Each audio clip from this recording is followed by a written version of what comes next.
राधे राधे दोस्तों, हरे कृष्णा। स्वागत है आपका अपने YouTube चैनल यश भक्ति वीडियोस में। आप सभी को ज्येष्ठ पूर्णिमा और वट पूर्णिमा की बहुत बहुत शुभकामनाएं। ज्येष्ठ पूर्णिमा का दिन धार्मिक दृष्टि से बहुत शुभ माना जाता है। इस दिन भगवान विष्णु, माँ लक्ष्मी जी की, श्री सत्यनारायण भगवान और चंद्र देवता की पूजा का विधान है।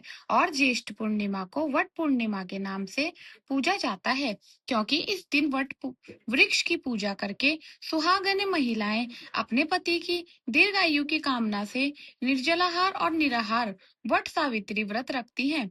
कुछ जगह पर ज्येष्ठ अमावस्या के दिन वट सावित्री व्रत रखा जाता है, तो बहुत सी जगह पर वट पूर्णिमा के दिन सत्यवान और देवी सावित्री की पूजा करके महिलाएं व्रत रखती हैं।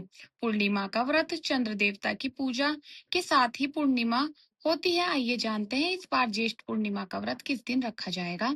इस बार पूर्णिमा तिथि के दिन भद्रा भी रहने वाली है, तो भद्रा काल में कब से कब तक रहेगी, भद्रा का वास कहाँ होगा, साथ ही आप जानेंगे पूर्णिमा के और वट सावित्री व्रत की पूर्णिमा के शुभ मुहूर्तों के बारे में और चंद्रोदय के समय के बारे में।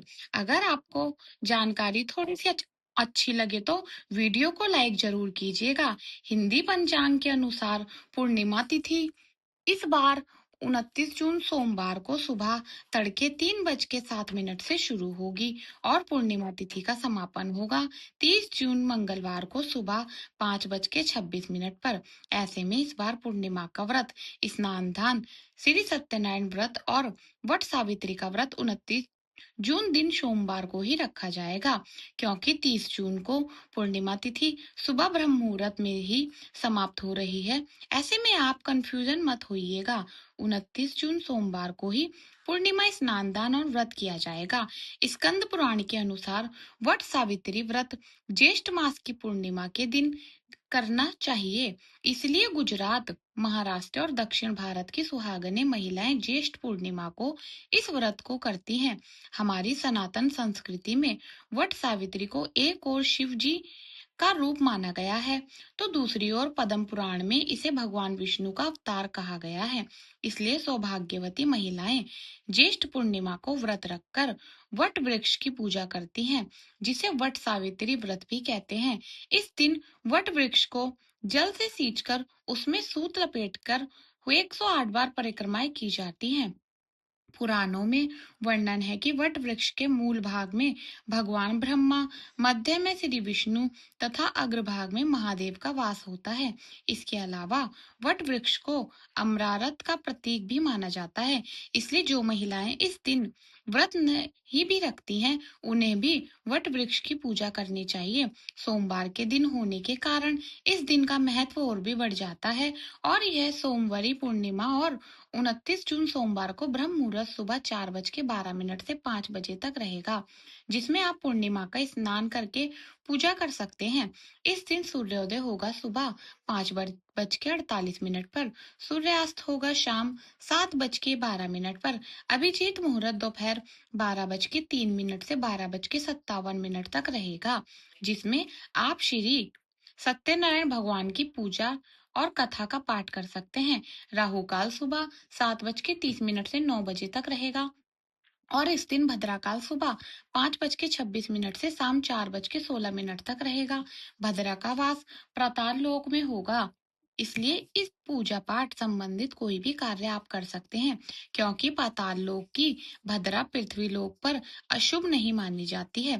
प्रातः काल पूजा का सबसे शुभ मुहूर्त रहेगा सुबह 4:26 से 9:27 तक, और शाम की पूजा आप गोधूली मुहूर्त में यानी शाम 7:22 से 7:42 तक कर सकते हैं। इसके अलावा आप रात 8:23 तक भी शाम की पूजा कर सकते हैं। 29 जून सोमवार को चंद्रोदय शाम 7:02 पर होगा। पूर्णिमा का व्रत चंद्र देवता की पूजा के साथ ही पूर्ण माना जाता है। इसलिए आप इस समय के बाद से चंद्र देवता की पूजा कर कर चंद्र देवता को अर्घ्य अर्पण कर कर फिर व्रत का पारण कर सकते हैं। व्रत का पारण पंचामृत से करना चाहिए और इस दिन भोग में खीर का भोग आप चंद्र देवता को भी अर्पण करें। साथ ही मौसमी फलों का भोग भी देवताओं को अर्पण करें। वट सावित्री पूजा यदि आप इस दिन कर रहे हैं तो पूजा करने के दो मुहूर्त शुभ हैं, जिसमें सुबह का मुहूर्त सुबह 4:26 से लेकर 7:25 तक रहेगा। वहीं शाम का शुभ मुहूर्त शाम 7:22 से रात 8:23 तक रहेगा। जिस तरह से ज्येष्ठ अमावस्या के दिन वट सावित्री का व्रत रखा जाता है, माताएं निराहार निर्जर रहकर उपवास रखती हैं और इसमें भी कुछ लोग केवल करने तक ही निराहार रहते हैं। बाकी पूजा करने के बाद जल फल आदि ग्रहण कर लेते हैं और शाम को सात्विक भोजन भी ग्रहण कर लेते हैं। तो आपने यह की मान्यता है कि अनुसार आप इस व्रत को रख सकती हैं और इस दिन किसी भी पूजा पौधे को उखाड़ना नहीं चाहिए, नाखून बाल इत्यादि नहीं काटने चाहिए। कथा का पाठ अवश्य करें। यदि आप व्रत भी नहीं रख रहे हैं तो वट पूर्णिमा और ज्येष्ठ पूर्णिमा की कथा का श्रवण आपको करना चाहिए। यदि आप अपने घर में सुख समृद्धि की कामना रखते हैं, ज्येष्ठ पूर्णिमा की कथा ही ज्येष्ठ मास की समाप्ति होगी। इसके बाद में 30 जून को आषाढ़ मास प्रारंभ होगा। यह थी आज की वीडियो।